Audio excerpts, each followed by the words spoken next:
ሰላም ሰላም እንደምን አላችሁ ውድ ተመልካቾቼ? እግዚአብሔር የተመሰገነ ይሁን ደህና ነኝ። ዛሬ ለልጆችም ለአዋቂም የሚሆን መክሰስ አብረን እናዘጋጃለን። ያለ እንቁላል፣ ያለ ወተት፣ ያለ ቅቤ ጣፋጭ ያልበዛበት ክራከርስ ወይም ብስኩት አብረን እንሰራለን ማለት ነው እና እንደምትወዱት ተስፋ አደርጋለሁ። አብራችሁ ይህን ቆዩ።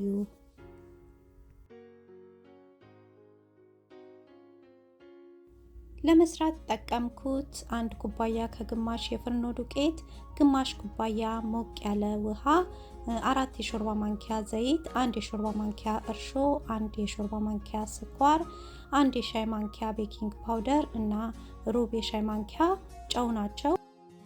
ውሃ ውስጥ ስኳሩንና እርሾውን እጨምርና በደንብ አማስዬ ለ1 5 ደቂቃ የሚሆን ኩፍ እንዲል አስቀምጠዋለሁ። እሺ እርሾው እንዲህ እንደምታዩት ኩፍ ብሏልና ዱቄቱ ላይ ጨውንና ቤኪንግ ፓውደሩን ጨምሬ አዋህደዋለሁ። ከዛም ዘይቱንና ያዘጋጀነውን እርሾ ጨምረን በደንብ አድርገን እናሸዋለን።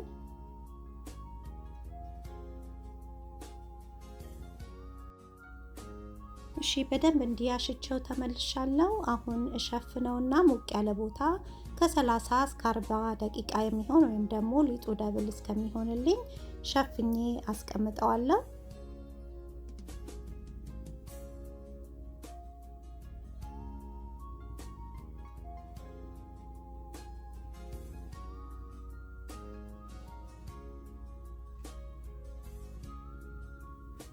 እሺ ሊጡ ደብል ሆኗል። አሁን ወደ ታች መልሰዋለሁ።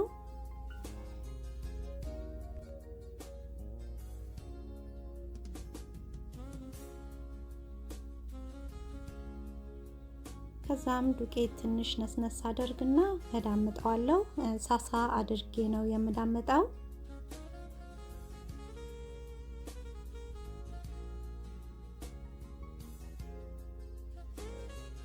እና እንዲህ አድርጌ ሳሳ አድርጌ ከዳመጥኩት በኋላ በክብ ክብ ቅርጽ ማውጫ እንዲህ ክብ ክብ አድርጌ አወጣዋለሁ ማለት ነው። በቅርጽ ማውጫ ወይም ቤት ባላችሁ እቃ በማንኛውም እቃ ቅርጽ ማውጣት ትችላላችሁ።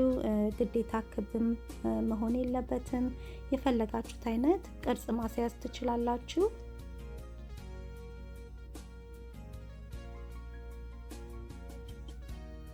እና ሁሉንም እንዲያርጌ ከጨረስኩኝ በኋላ ኦቨን የምጋግረው የማስገባው እቃ ላይ አደርገዋለሁ ማለት ነው።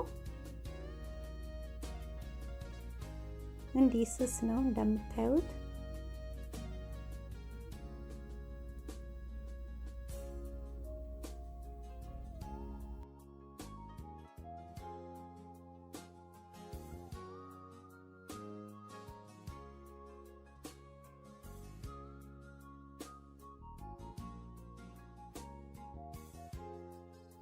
እንዲህ ሁሉንም ከጨረስኩኝ በኋላ በከባብ እንጨት እንዲህ ጠቃጠቆ አወጣበታለሁ።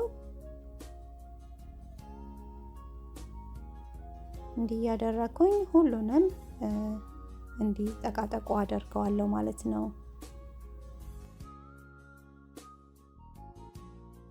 እሺ ሁሉንም እንዲህ ከጨረስኩ በኋላ ውሃ ሲኒ ላለኝ እና በብሩሽ በስሱ ቦርሻዋለሁ። በውሃው ፋንታ ዘይትን መጠቀም ትችላላችሁ።